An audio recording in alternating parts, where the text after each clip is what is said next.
They say never answer strange international calls when drowning in unpaid bills. I should have listened. If I had let it ring, I would still be in my cramped Seattle apartment, convinced my mother was a liar who abandoned me. Instead, I answered. That call, lasting under 2 minutes, dragged me into a billion-dollar web of deceit and unmasked one of America's most powerful medical dynasties. Think money buys the truth? No, it only buys silence. Hello, everyone. Before today's story begins, we'd like to share a quick message. YouTube recently removed our monetization, cutting off our income. If you enjoy this story, we humbly ask for just $1 to help pay our staff so they can make a living and keep creating for you. Thank you for saving us. Now, let's begin the story. My name is Hadley Harper. I am 28 years old, and my entire existence can be summarized by the relentless droning hum of overheated server racks.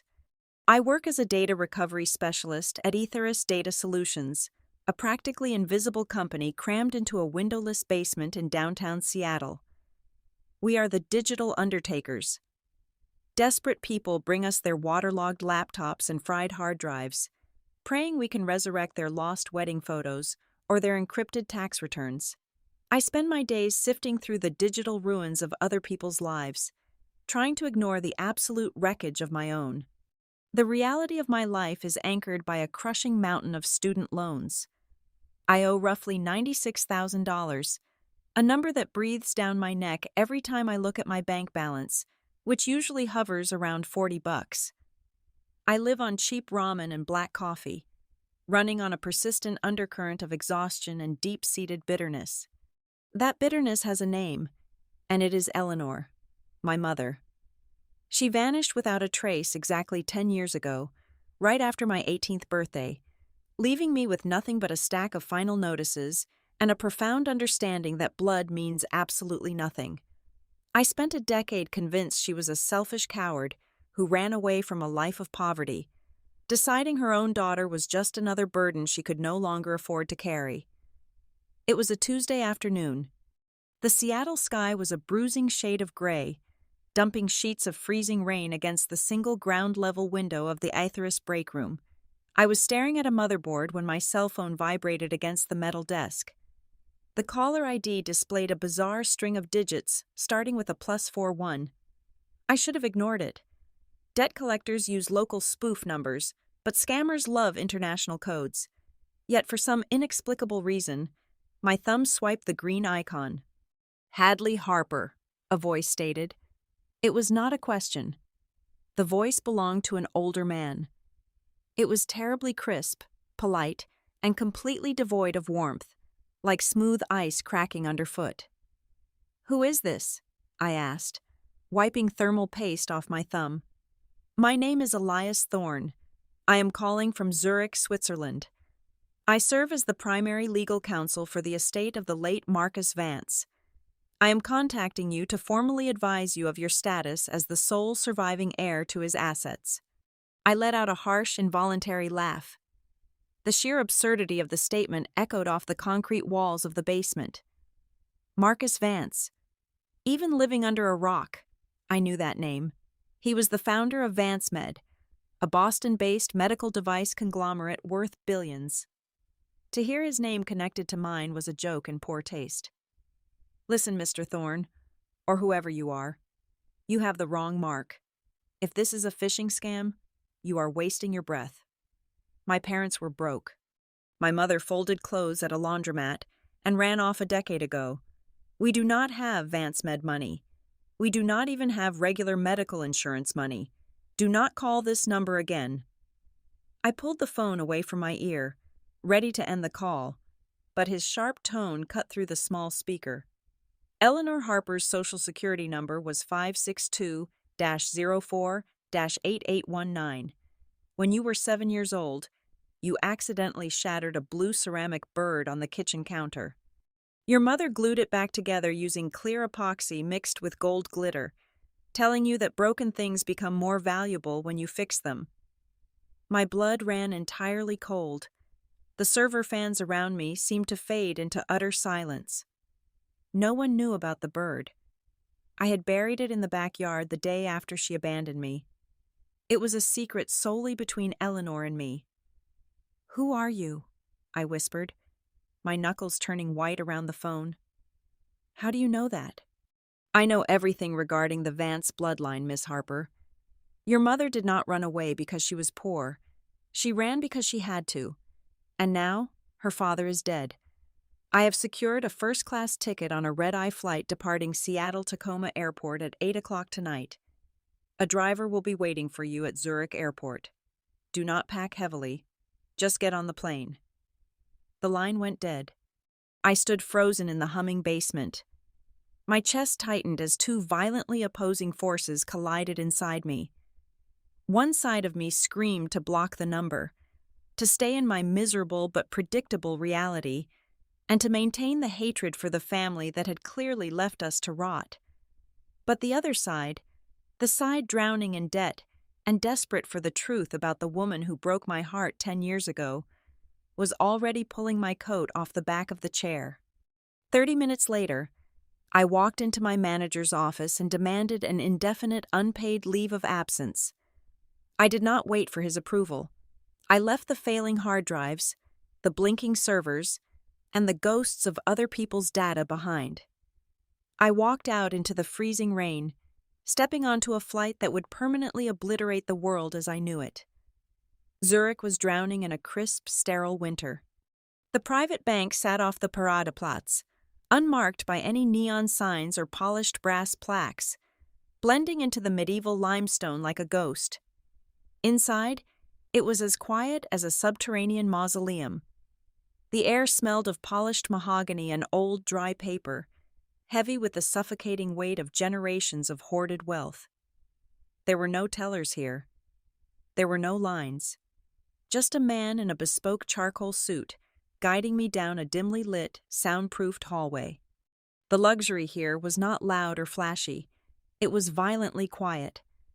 It existed solely in the judgmental stares of the security personnel whose eyes catalogued my frayed thrift store coat and water-damaged boots, calculating my net worth to be exactly 0. They looked at me like I was a disease that had somehow breached their sterilized vault. Elias Thorne sat at the end of a long black marble conference table. He looked exactly as his voice had suggested over the phone, sharp, immaculate, and utterly devoid of mercy. He pushed a leather-bound folder across the freezing surface of the table. "Please sit, Miss Harper," he said, his voice barely above a whisper. I sat, the leather chair swallowing me whole. He opened the folder with surgical precision. "Your grandfather, Marcus Vance, passed away 2 weeks ago. He amended his final will and testament shortly before his death. He legally disinherited his son, the current chief executive officer of VanceMed, Julian Vance. Instead, Marcus designated you as the sole beneficiary of his liquid assets."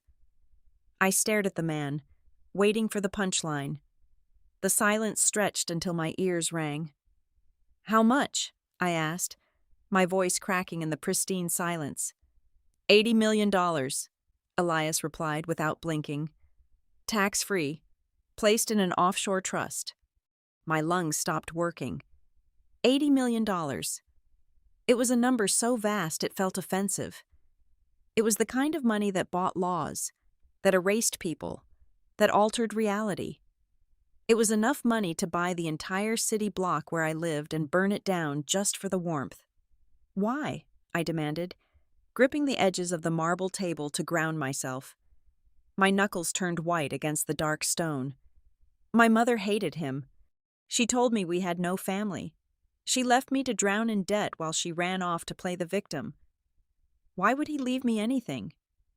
Elias closed the folder, his pale blue eyes locking onto mine with the intensity of a predator.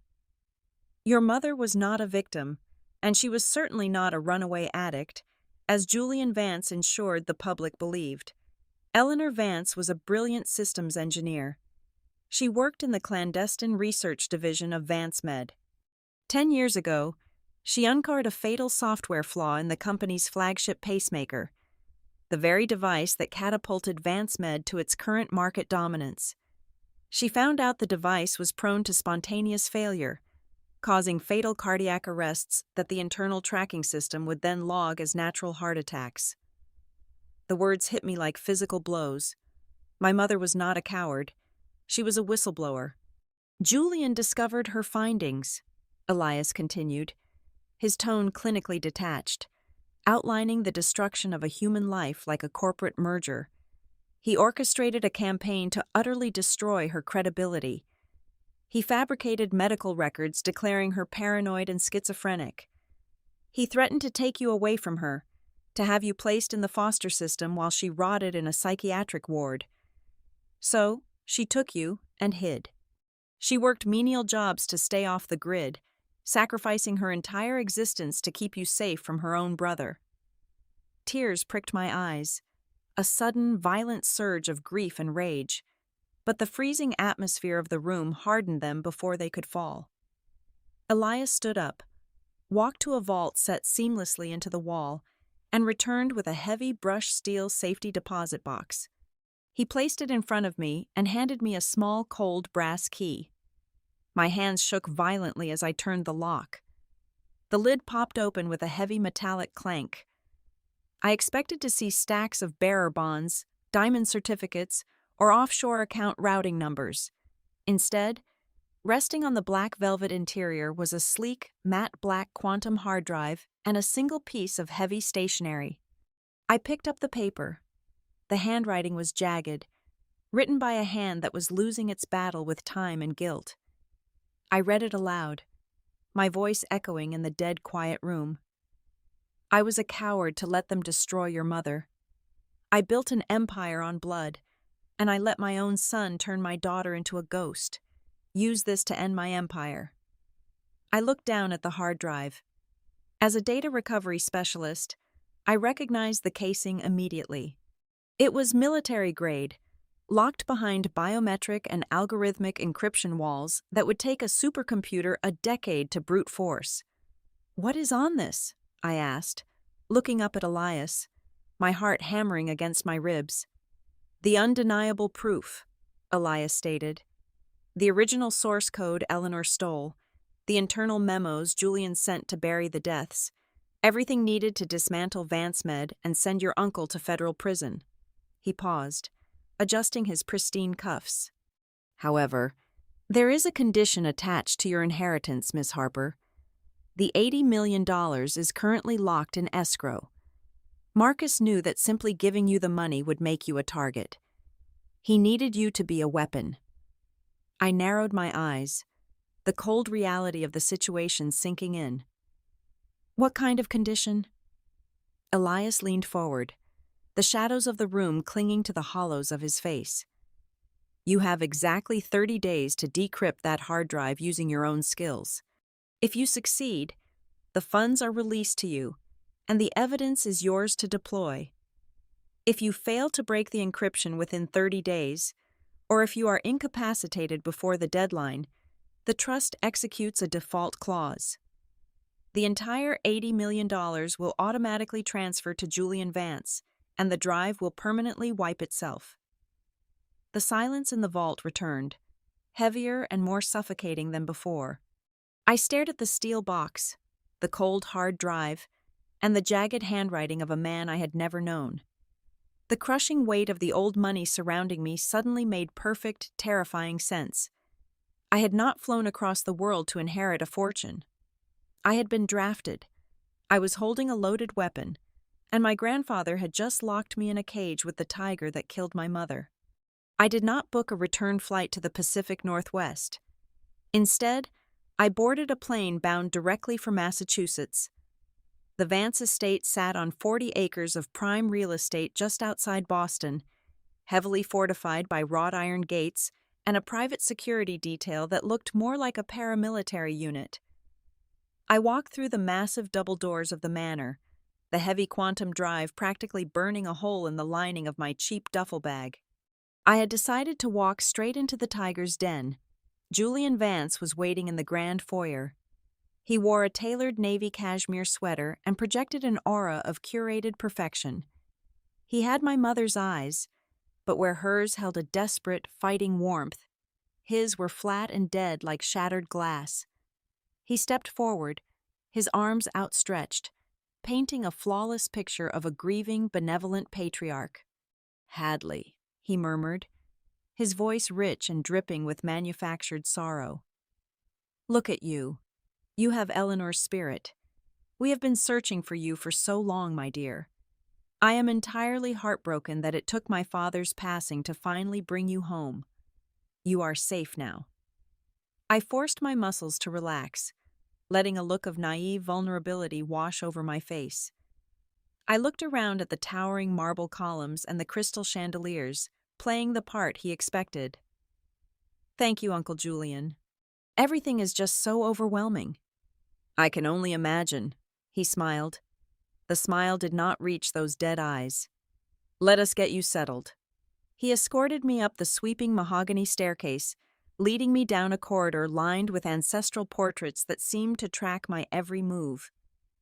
He stopped at the very end of the hall and pushed open a heavy oak door. "I thought you might find comfort here," Julian said softly. "This was your mother's bedroom. We kept it exactly as she left it. A tribute to her complex mind." I stepped inside, and an immediate chill seized my spine. The air smelled faintly of stale lavender and antiseptic. It was a psychological execution disguised as preservation. The room was not a loving shrine. It was a carefully constructed exhibit of madness. The floral wallpaper was entirely covered in erratic, chaotic charcoal drawings. Bizarre, disjointed journal entries were framed on the walls, sentences looping into manic, nonsensical spirals. Medical textbooks were piled haphazardly in the corners, some with pages viciously ripped out. He had meticulously designed the space to scream insanity, planting a seed of doubt, silently warning me that the woman I was trying to vindicate was exactly the lunatic he claimed she was. "She was a brilliant artist in her own unique way," Julian whispered from the doorway, observing my reaction with predatory stillness. "Sleep well, Hadley. We will talk about the estate tomorrow." For the next several days, I played the perfect, pathetic pawn.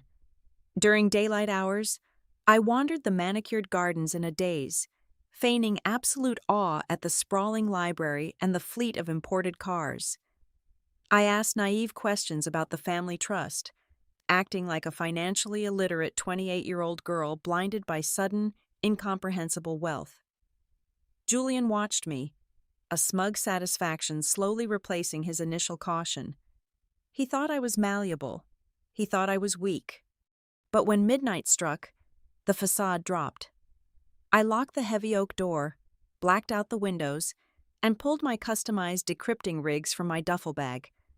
I hardwired my makeshift terminal into the quantum drive, my fingers flying across the keyboard with a frantic, desperate rhythm. The military-grade encryption was a brutal labyrinth of shifting algorithms. Every layer I peeled back revealed 3 more complex firewalls. It was a digital war zone, and I was fighting it on 1 hour of sleep and pure adrenaline. By the 4th night, the creeping sensation of paranoia became undeniable. I noticed a subtle electronic hum in the dead silence of the room. I traced it to the ornate antique mirror resting above the vanity. Using the infrared scanner on my modified smartphone, I caught the faint, pulsing red dot hidden behind the silvered glass. A lens. He was watching me. I unscrewed the faceplate of the bedside lamp and found a microscopic audio bug wired directly into the power supply. I did not destroy them. Destroying them would signal that the prey knew it was being hunted. Instead, I weaponized his surveillance against him. I set up a secondary dummy laptop on the vanity desk directly in the camera's line of sight, looping a script that slowly sifted through publicly available VanceMed press releases and basic financial definitions. Let his security team watch a bewildered girl trying to understand stock market reports. Meanwhile, I sat in the blind spot behind the heavy velvet drapes, working furiously on the real drive. I funneled terabytes of junk data and scrambled code outward through the Manor's wireless network. creating digital noise to mask my actual decryption progress and confuse his IT monitors. It was a high-stakes game of cat and mouse, played entirely in the claustrophobic shadows of a haunted mansion. On the seventh night, at exactly 3 o'clock in the morning, the outermost cryptographic shell finally shattered. A single, isolated directory unlocked on my screen. My heart slammed against my ribs as I opened it. It was not the source code for the fatal pacemakers. It was an encrypted audio file, logged exactly 10 years ago. I plugged in my earpiece and pressed play. The sound of my mother's voice, raw and trembling, flooded my ears. I squeezed my eyes shut, a suffocating wave of grief hitting my chest. "Dad, you have to look at the data," Eleanor pleaded on the recording, her voice cracking with sheer terror. "Julian knows I found the flaw. He told the board I am having a psychotic break. He has orderlies waiting downstairs to take me to a private facility. He is going to lock me away to keep the pacemakers on the market. Please, Dad, tell them the truth. Tell them I am not crazy." There was a long, agonizing pause on the tape. I held my breath, waiting for Marcus Vance to defend his daughter, waiting for the grandfather who left me a fortune to show a single shred of humanity. Instead, Marcus's voice came through, cold, calculating, and utterly hollow. "The federal approval is tomorrow, Eleanor. We cannot halt production based on theoretical anomalies. The company comes first. Go with Julian's men. It is for your own good." A sharp click, then dead air. I ripped the earpiece out, gasping for air as if I had been violently punched in the throat. The old man had known everything. He had not just stood by and let Julian destroy her, he had actively authorized her destruction to protect his stock price.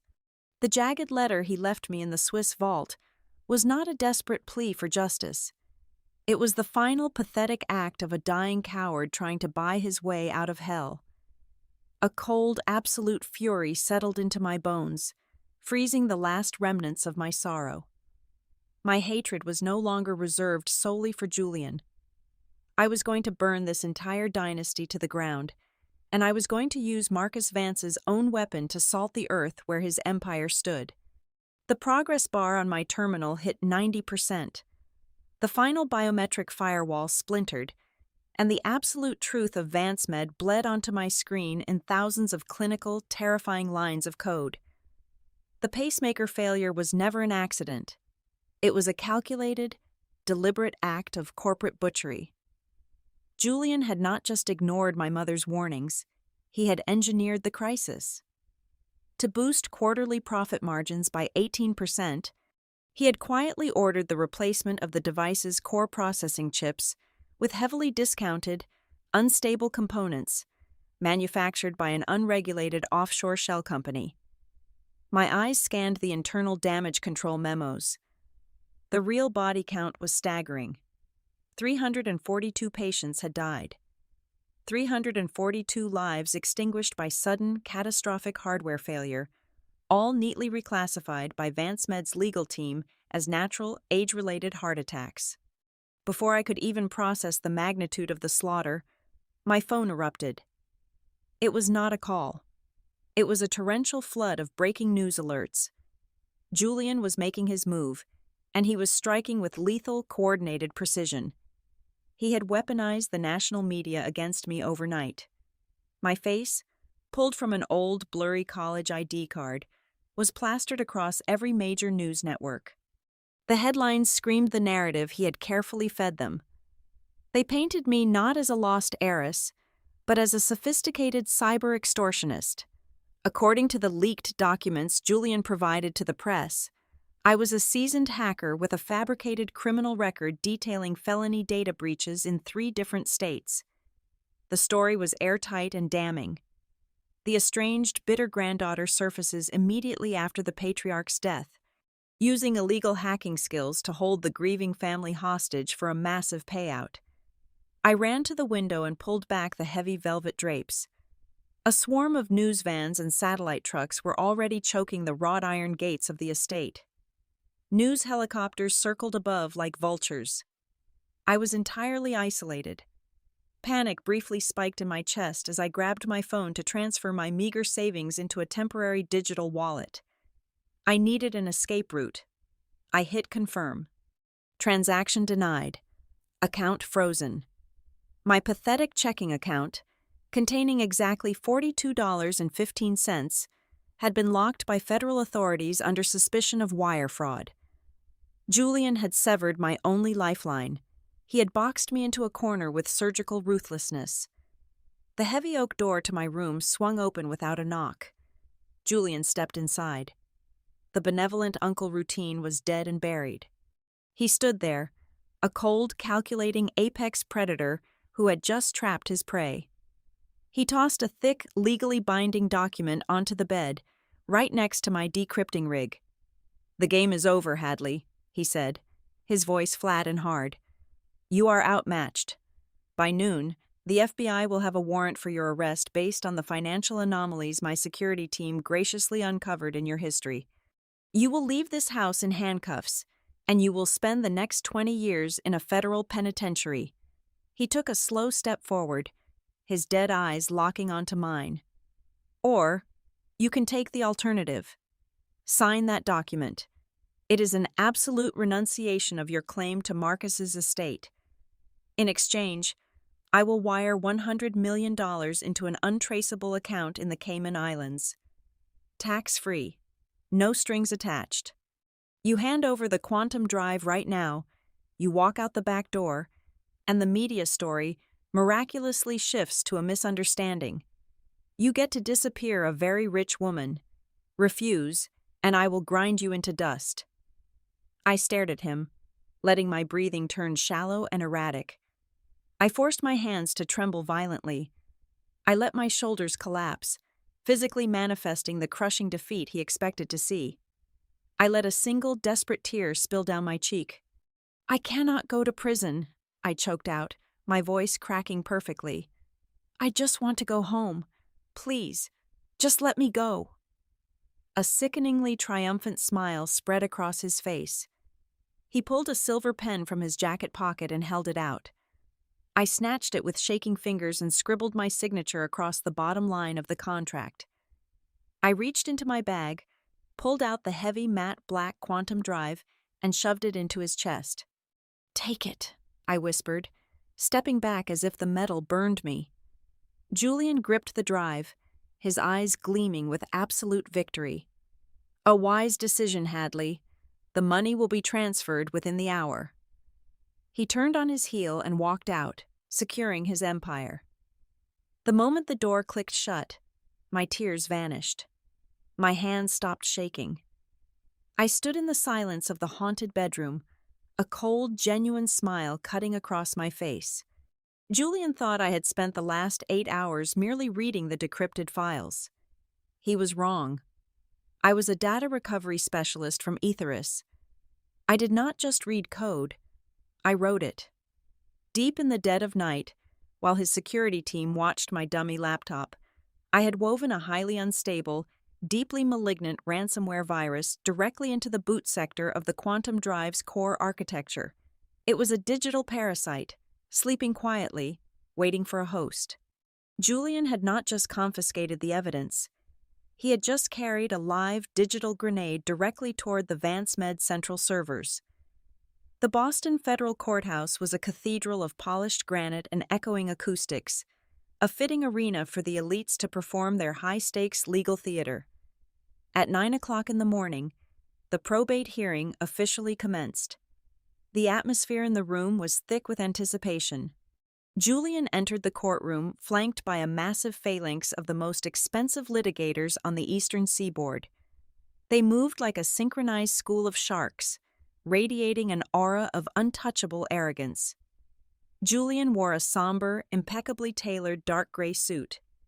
He was masterfully playing the role of the reluctant, heartbroken guardian forced by duty to protect his family's grand legacy from a greedy, unstable interloper. His lead attorney, a man whose hourly billing rate probably exceeded my entire lifetime earning potential, stood before the judge to deliver his opening statement. He painted a masterful, entirely fabricated portrait of my grandfather's final days. He submitted a thick stack of falsified neurological evaluations to the court clerk, claiming that Marcus Vance had been suffering from advanced, debilitating Alzheimer's disease during the final 6 months of his life. He told the judge that I, a desperate and morally bankrupt cybercriminal with a history of extortion, had swooped in and manipulated a confused, dying old man into radically altering his will. The lawyer spoke with such absolute conviction, modulating his tone between righteous anger and profound pity, that I almost admired the theatrical performance. They demanded that the $80 million be immediately returned to the Vance Med Corporate Trust, and they formally requested that I be remanded into federal custody pending a full criminal investigation. When the bailiff finally called me to the witness stand, the massive courtroom fell dead silent. I did not wear a designer suit. I wore the same cheap weather-beaten coat I had brought from Seattle. The defense attorney approached me, a condescending, predatory smirk playing on his thin lips. He began firing rapid questions, asking if I denied using illicit hacking methods to secure my inheritance, asking if I felt any remorse for tearing a grieving family apart. I leaned into the microphone. I did not defend my character. I did not shed a single tear. I looked past the lawyer and stared directly at the judge. "Your Honor," I said, my voice steady and echoing off the high, vaulted ceiling. "We are sitting here arguing about the rightful ownership of $80 million, but that number is a complete distraction.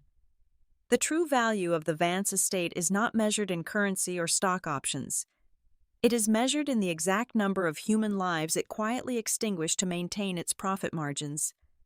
I did not come to Boston to take my grandfather's money.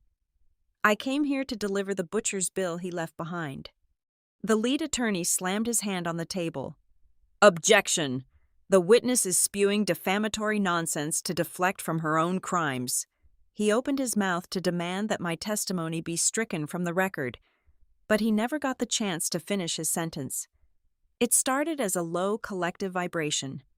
Then, a sudden chaotic cacophony of chimes, rings, and sharp alert tones erupted simultaneously from the public gallery. Every journalist, every paralegal, and every spectator who had sneaked a smartphone into the courtroom was suddenly staring at their glowing screens in absolute shock. My ransomware had not just bricked the Vance Med mainframe. Hours earlier, Julian's technicians had inevitably plugged the quantum drive into their highly secure corporate intranet to verify the files before permanently deleting them. The second the drive connected, the payload activated.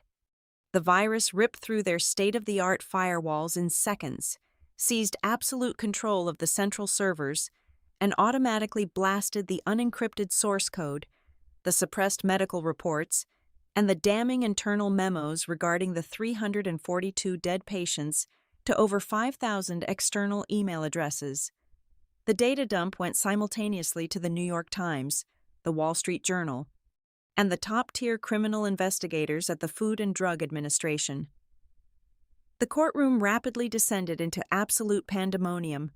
Julian's lead attorney looked down at his own tablet, the color instantly draining from his face as the breaking news alerts flashed across his screen.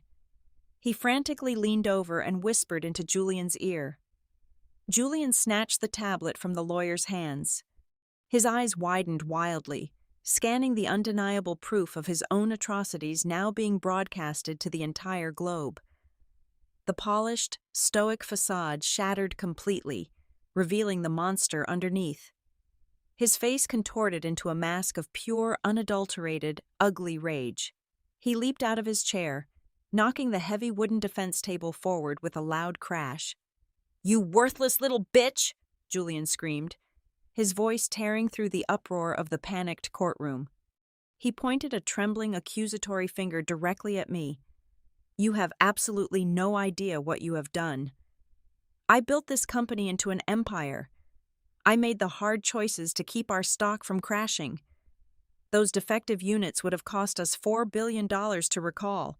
I sacrificed a few hundred fragile, dying hearts to save the greatest medical dynasty in the world, and you burned it to the ground for a dead woman."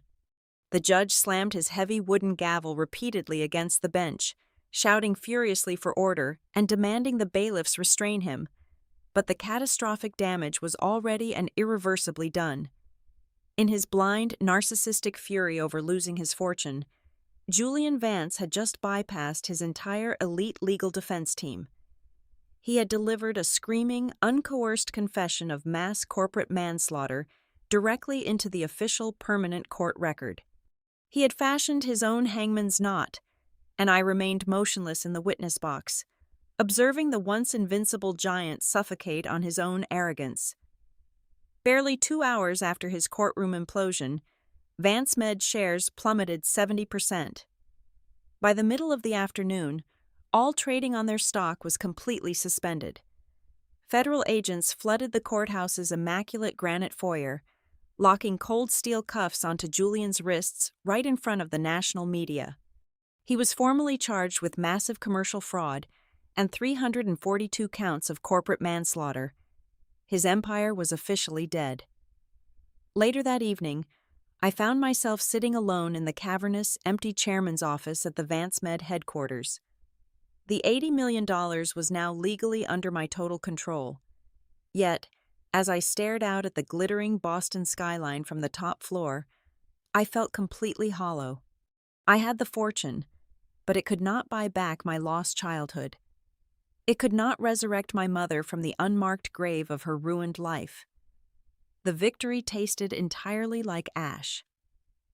The heavy glass door clicked open, and Elias Thorne stepped quietly into the room. He carried a single thin manila envelope. "The transfer of the estate is complete, Miss Harper," Elias stated, sliding the envelope across the massive mahogany desk. "However, there is one final document you must execute. You see, Marcus did not actually leave you the money to spend." I frowned, picking up the heavy parchment. "What does that mean?" "It is a poison pill trust," Elias explained, his sharp blue eyes softening for the very first time. Marcus knew exactly what his son was. He knew that if he attempted to donate his fortune to the families of the victims directly, Julian would instantly challenge the will. Julian would have had a judge declare Marcus legally insane and seize the assets to protect the company. Marcus needed a Trojan horse. He needed an outsider with enough raw hatred to completely obliterate Julian's credibility and dismantle the corporate shield. He used you as his weapon. Now that Julian is legally incapacitated and the truth is public, the second clause of the trust activates. The entire $80 million is automatically converted into an irrevocable compensation fund for the families of the deceased patients. I stared at the document in my hands. The old man had manipulated me until his very last breath. He had used my grief and my anger as a battering ram to execute the one shred of justice he was too cowardly to enact while he was alive. I should have been furious. I should have felt cheated out of a massive fortune. Instead, a profound, overwhelming sense of relief washed over me. I smiled, took a pen from the desk, and signed my name on the disbursement line without a single second of hesitation. It was blood money. I never wanted it. 2 weeks later, I was back in Seattle. I used the modest executor fee the court mandated to entirely wipe out my $96,000 of student debt. I opened a small, independent data recovery shop with my own name on the door. It is quiet work. It is honest work. Standing outside my shop, I tilted my head back and let the freezing, constant Seattle rain wash over my face. For the first time in 10 long years, I felt the heavy ghost of my mother finally lay down to rest. I learned the hardest truth about vengeance. The greatest revenge is not becoming as ruthlessly wealthy as the monsters who hurt you. It is stripping them of their weapons, salting the earth of their empires, and simply refusing to become one of them. Thank you so much for listening to today's story. We hope you enjoyed it. As an ad-free channel, your support is what keeps us alive. Please support Haley Revenge Stories with just $1 via the QR code on the screen, or click the link in the description box or pinned comment. Also, we'd love to connect with you. Please leave a comment telling us which city or state you're listening from. Thank you for standing with us, and see you in the next stories.